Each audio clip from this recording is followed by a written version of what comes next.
Hello नमस्कार दोस्तों, आप सभी का स्वागत है। आज की हमारी क्लास में हम अध्ययन करें पार्ट सेकेंड सस्य विज्ञान एग्रोनॉमी से। और आज हमारा तीसरा लेसन मृदा विज्ञान सॉइल साइंस से। आज हमारी चौथी क्लास है।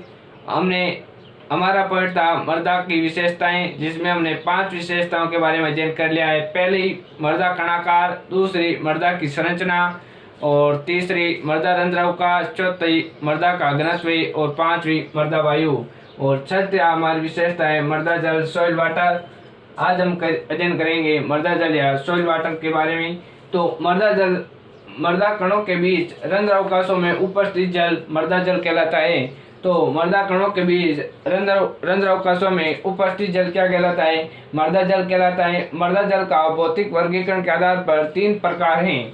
पहला है आर्द्रताग्राही जल या हाइग्रोस्कोपिक वाटर। आर्द्रताग्राही जल या हाइग्रोस्कोपिक वाटर क्या होता है? तो ये मृदा जल -31 बार या उससे अधिक पर संग्रहित होता है।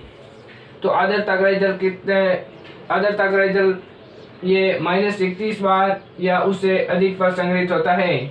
-31 बार या उससे अधिक पर संग्रहित कौन सा जल होता है? तो होता है आर्द्रताग्राही जल। आर्द्रताग्राही जल केवल सूक्ष्म जीवों को उपलब्ध होता है। तो आर्द्रताग्राही जल या हाइग्रोस्कोपिक वाटर केवल सूक्ष्म जीवों को, माइक्रोबेस को उपलब्ध होता है। अगला है केशिका जल या कैपिलरी वाटर। यह जल आर्द्रताग्राही और क्षेत्र क्षमता के मध्य संग्रहित होता है। तो आर्द्रताग्राही संग्रहित कितना बार होता है? तो -31 बार। और क्षेत्र क्षमता है -1/3, जिसे हम -0.33 बार भी कह सकते हैं। -1/3 या -0.33 बार एक ही बात है। तो केशिका जल किसे कहते हैं? तो ये जल आर्द्रताग्राही और क्षेत्र क्षमता के मध्य संग्रहित होता है। इसका कहने का अर्थ है -31 बार और -0.33 के मध्य कौन सा जल होता है? तो होता है केशिका जल, कैपिलरी वाटर। यह जल पेड़ पौधों की जड़ों के द्वारा आसानी से अवशोषित किया जाता है। तो पेड़ पौधों के द्वारा कौन सा जल अवशोषित किया जाता है? तो वह है केशिका जल। और अगर क्वेश्चन आ जाए सूक्ष्म जीवों द्वारा कौन सा जल अवशोषित किया जाता है, वो आर्द्रताग्राही। और पौधों की जड़ों के द्वारा कौन सा अवशोषित किया जाता है, वो है केशिका जल। तीसरा हमारा प्रकार है गुरुत्वीय या स्वतंत्र जल। यह जल मृदा में -1/3 बार से कम, लगभग -0.1 से -0.32 बार बल पर होता है। तो -1/3 को हम -0.33 भी कह सकते हैं, -0.33 भी कह सकते हैं। तो 1/3 बार या -0.33 बार। तो -0.1 से -0.32 बार तक कौन सा जल होता है? तो गुरुत्वीय या स्वतंत्र जल संग्रहित होता है। तो गुरुत्वीय या स्वतंत्र जल, ये जल मृदा में -0.33 बार से कम, लगभग -0.1 से 0.32 बार बल पर संग्रहित रहता है। सिंचाई या वर्षा के बाद सूक्ष्म या बड़े रंध्र अवकाशों में पानी भर जाता है। बाद में यह जल गुरुत्वीय बल के कारण नीचे चले जाता है। ग्रेविटी या गुरुत्वाकर्षण के कारण मृदा जल का नीचे की ओर गति को परकोलेशन कहते हैं। ये जल पौधों को उपलब्ध नहीं होता है। तो हम बात करते हैं सबसे पहले आर्द्रताग्राही की। तो ये -31 बार पर संग्रहित होता है। और उसके बाद बात करते हैं केशिका जल। तो ये -0.33 बार के मध्य संग्रहित होता है। -31 बार और -0.33 बार के मध्य संग्रहित कौन सा होता है? तो केशिका जल। और उससे भी कम -0.1 से -0.32 बार तक कौन सा जल संग्रहित होता है? तो वो होता है गुरुत्वीय या स्वतंत्र बल। -0.33 से कम, लगभग -0.1 से -0.32 के मध्य कौन सा जल संग्रहित होता है? गुरुत्वीय या स्वतंत्र जल।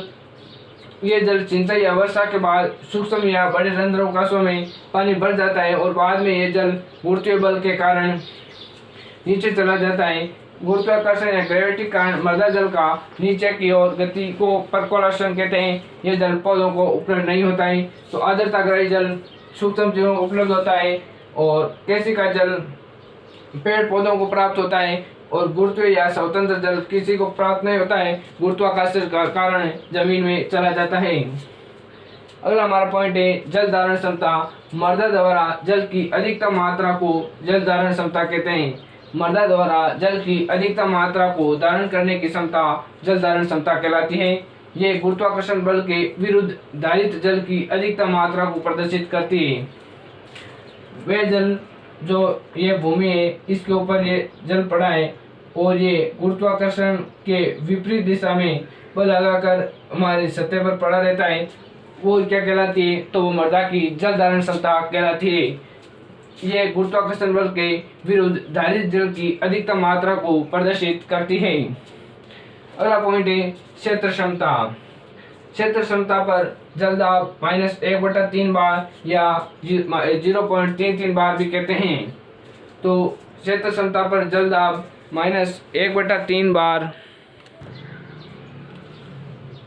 -1/3 बार, इसे हम क्या कहते हैं? 0.33 या 0.33 बार कह सकते हैं। तो क्षेत्र क्षमता पर जल दाब कितना होता है? तो -1/3 बार। सिंचाई के 48 से 72 घंटे या 2 से 3 दिन बाद जो जल की मात्रा खेत में पृथ्वी के गुरुत्वाकर्षण बल के विरुद्ध धारण करके रहती है वे जल की क्षेत्र क्षमता कहलाती है। तो क्षेत्र क्षमता किसे कहते हैं? जो सिंचाई या वर्षा के 48 से 72 घंटे बाद या 2 से 3 दिन बाद जो जल की मात्रा खेत में पृथ्वी के गुरुत्वाकर्षण बल के विरुद्ध धारण करके रहती है तो वे जल की क्षेत्र क्षमता कहलाती है। ये पौधों की वृद्धि के लिए मृदा नमी उपलब्धता की ऊपरी सीमा है। ये पौधों की वृद्धि के लिए मृदा नमी उपलब्धता की ऊपरी सीमा है। इससे मृदा में पौधों के लिए ऊपरी नमी बनी रहती है। अगला है मुरझांक गुणांक या विल्टिंग कोएफिशिएंट।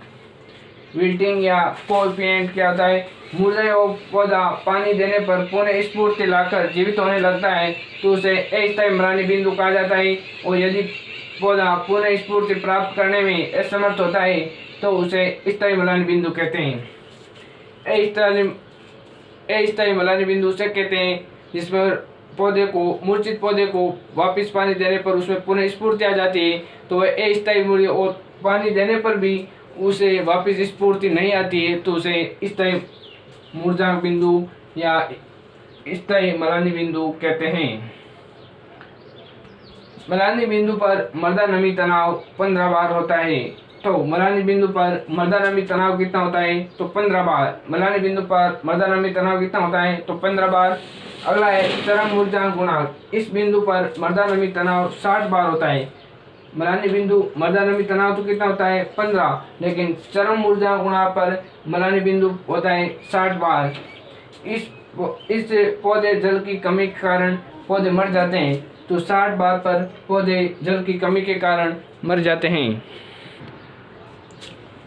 तो म्लानी बिंदु पर मृदा नमी तनाव कितना होता है? तो 15 बार। और चरम मुरझांक पर म्लानी बिंदु तनाव मृदा नमी तनाव कितना होता है? तो 60 बार। और अब हम बात करते हैं अगला पॉइंट हमारे प्राप्य जल या उपलब्ध जल।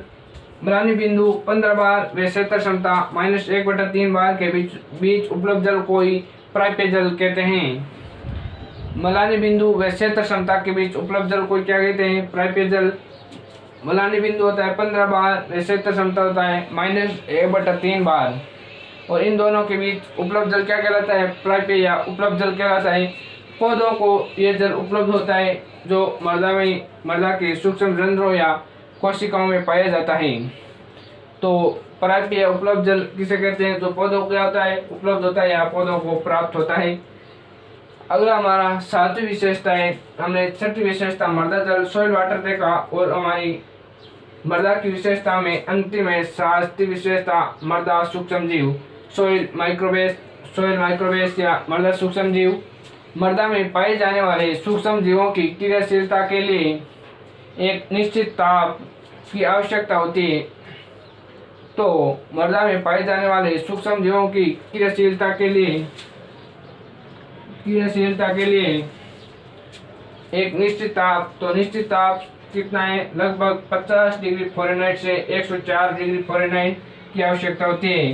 तो मृदा में पाए जाने वाले सूक्ष्म जीवों की क्रियाशीलता के लिए कितना ताप चाहिए?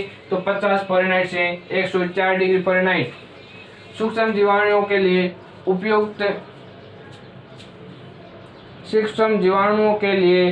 उपयुक्त मृदा का पीएच मान 6 से 7.5 होता है। तो सूक्ष्म जीवाणुओं के लिए उपयुक्त मृदा का पीएच मान कितना होता है? तो 6 से 7.5। जिस मृदा का पीएच मान 6 से 7.5 है उसमें सूक्ष्म जीवों की क्रियाशीलता सर्वाधिक रहती है। तो सर्वाधिक उपयुक्त पीएच मान सूक्ष्म जीवों के लिए कितना है? वह है 6 से 7.5। अब हम बात करते हैं सामान्य मृदाओं में प्रति ग्राम मृदा में संख्या के आधार पर सूक्ष्म जीव। तो सामान्य मृदाओं में प्रति ग्राम मृदा में संख्या के आधार पर सूक्ष्म जीवों का क्रम कौन सा है? तो वह है सबसे अधिक है जीवाणु। संख्या के आधार पर सबसे अधिक कौन है? तो जीवाणु, उसके बाद एक्टिनोमाइसीटीज, कवक और शैवाल। तो सामान्य मृदाओं में प्रति ग्राम मृदा में संख्या के आधार पर सूक्ष्म जीवों का क्रम है। तो सबसे अधिक है जीवाणु, उसके बाद एक्टिनोमाइसीटीज, उसके बाद एक कवक और उसके बाद है शैवाल। सामान्य मृदाओं में प्रति ग्राम मृदा में वजन के आधार पर पहले यथा संख्या के आधार पर यह वजन के आधार पर सबसे अधिक है कवक, उसके बाद है जीवाणु, उसके बाद एक्टिनोमाइसीटीज और उसके बाद शैवाल। और संख्या के आधार पर सबसे अधिक है जीवाणु, उसके बाद एक्टिनोमाइसीटीज, उसके बाद कवक और उसके बाद शैवाल। और वजन के आधार पर ही कवक, जीवाणु, एक्टिनोमाइसीटीज और शैवाल। ये तो थे सामान्य मृदाओं में। अब बात करते हैं अम्लीय मृदाओं में। तो अम्लीय मृदाओं में प्रति ग्राम मृदा में सूक्ष्म जीवों का क्रम। तो अम्लीय मृदाओं में सूक्ष्म जीवों का क्रम है कवक, जीवाणु, शैवाल, एक्टिनोमाइसीटीज। कवक, जीवाणु, शैवाल, एक्टिनोमाइसीटीज। अब बात करते हैं, ये तो अम्लीय मृदा में। अब बात करते हैं शुष्क मृदाओं में प्रति ग्राम मृदा में सूक्ष्म जीवों का क्रम। ये थे अम्लीय मृदा में और ये शुष्क मृदाओं में प्रति ग्राम मृदा में सूक्ष्म जीवों का क्रम है। तो एक्टिनोमाइसीटीज, जीवाणु, कवक और शैवाल। एक्टिनोमाइसीटीज, जीवाणु, कवक और शैवाल। अगला हमारा पॉइंट है जैविक मृदा में जैविक पदार्थों की 20% से अधिक मात्रा पाई जाती है। तो जैविक मृदा में जैविक पदार्थों की 20% से अधिक मात्रा पाई जाती है। पश्चिम राजस्थान की मृदाओं में मात्र 0.1% जैविक पदार्थ पाए जाते हैं। तो पश्चिम राजस्थान की मृदाओं में कितने जैविक पदार्थ पाए जाते हैं? तो मात्र 0.1%। खनिज मृदा में जैविक पदार्थ 20% से कम पाए जाते हैं। तो खनिज मृदा में जैविक पदार्थ 20% से कम पाए जाते हैं। तो दोस्तों ये थी आज की हमारी क्लास और इसी के साथ हमारी मृदा की विशेषताओं का टॉपिक भी खत्म होता हुआ। फिर मिलेंगे अपनी अगली क्लास में, तब तक के लिए